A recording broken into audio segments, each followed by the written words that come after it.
Bonjour à tous, aujourd'hui on va s'intéresser à un sujet qui est un sujet assez fantastique, qui est celui en fait des succubes ou alors des sirènes, et de comprendre comment ce principe un peu fantastique peut être présent de façon symbolique dans notre vie. Brahmananda Swarupa Isha Jagatisha. Donc la première chose à comprendre, c'est d'abord qu'est-ce qu'une sirène ou qu'est-ce qu'une succube et quel est le rapport entre les deux personnages.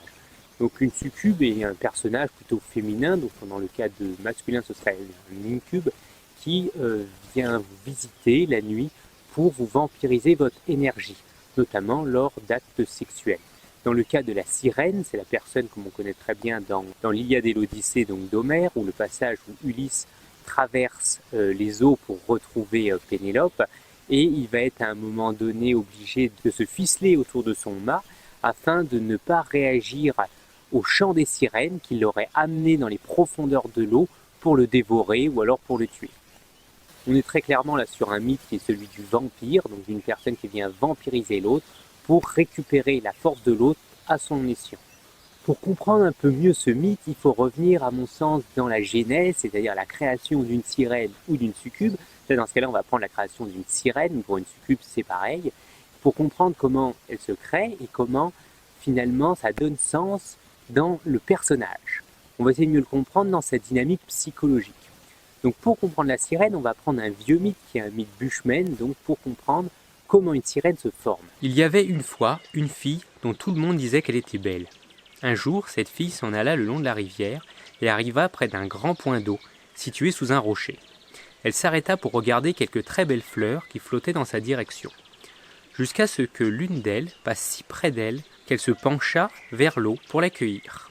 Mais à peine eut-elle touché la fleur qu'elle fut happée par la main et tirée dans l'eau. Ne voyant pas sa fille revenir, sa mère suivit ses traces, et voyant celle-ci disparaître près de l'eau, comprit immédiatement que sa fille avait été capturée par les filles des eaux. Elle jeta dans la rivière la poudre d'une plante dont ces femmes sont friandes, et put ainsi faire revenir sa fille, qui déclara à sa mère que les gens qui vivent sous l'eau ont de très belles maisons, où ils vivent dans l'opulence. Cette fille, pour ne pas devenir une sirène, avait refusé la double demande. La double demande était « Est-ce que tu veux manger de la viande ou du poisson ?» Là, la fille avait répondu ni l'un ni l'autre et avait dit « Je ne mange que du pain », car le pain ne subsiste pas dans l'eau.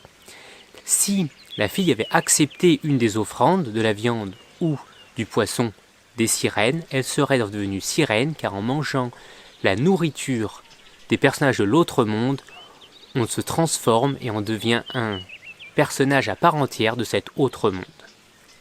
Dans le cas de ce mythe et dans le mythe Bushman, le monde de l'eau, c'est l'autre monde, c'est le monde de la mort, c'est le monde de l'invisible. Quand on plonge dans l'eau, dans une eau très profonde, plus on va au fond, plus on arrive dans l'obscurité, le monde de la nuit, le monde de l'invisible.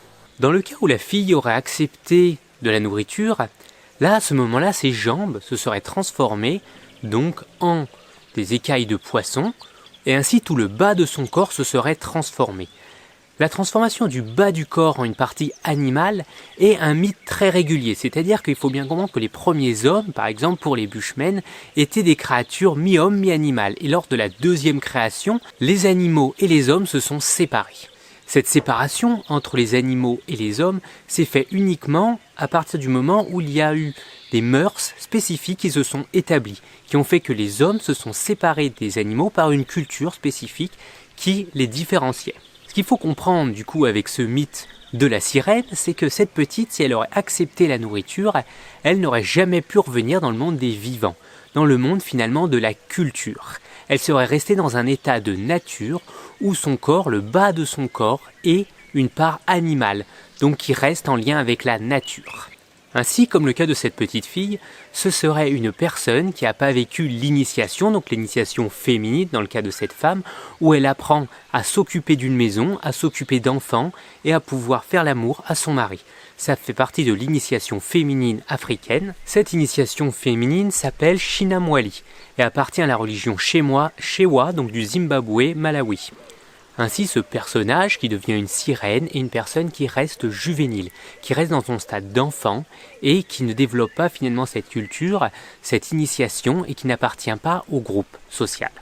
Cette initiation en tant que femme et en tant qu'homme dans les initiations masculines, c'est une prise de décision, un engagement envers la communauté pour finalement respecter les mœurs de la communauté et ainsi faire avancer le groupe. Cet engagement, c'est celui d'un enfant qui devient adulte. Ainsi, comprenez par là que tout le cheminement humain pourrait consister à finalement dompter cet état de nature pour accéder à un niveau de culture suffisant pour que cette nature soit utilisée à bon escient par l'humain et que l'humain ne soit pas tributaire de cette nature. Bien sûr, il arrive souvent que dans ce cheminement, l'être humain se coupe complètement de sa nature et du coup perde complètement le goût au plaisir, ce qui n'est pas le cas dans la dynamique vraiment du sage, qui vient toucher à sa nature, toucher à ce plaisir, tout en finalement l'éduquant, en le présentant d'une façon simple, claire et accessible à tous. C'est la voie sacrée finalement de tout praticien qui arrive, grâce à cette exploration, à montrer ses passions avec un grand art.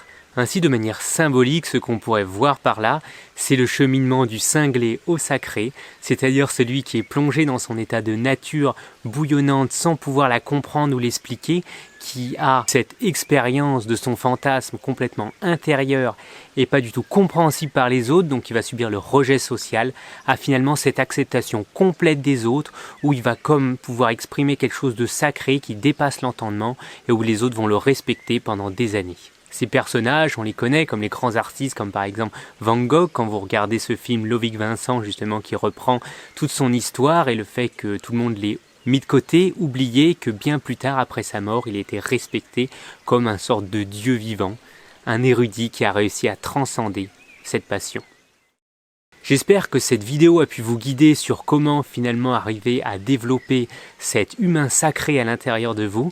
J'espère que vous ne mangerez pas à cette nourriture du bas monde qui maintient dans cet état de nature et que vous engagerez dans votre vie pour complètement pouvoir cultiver cela et ainsi devenir un être humain complet.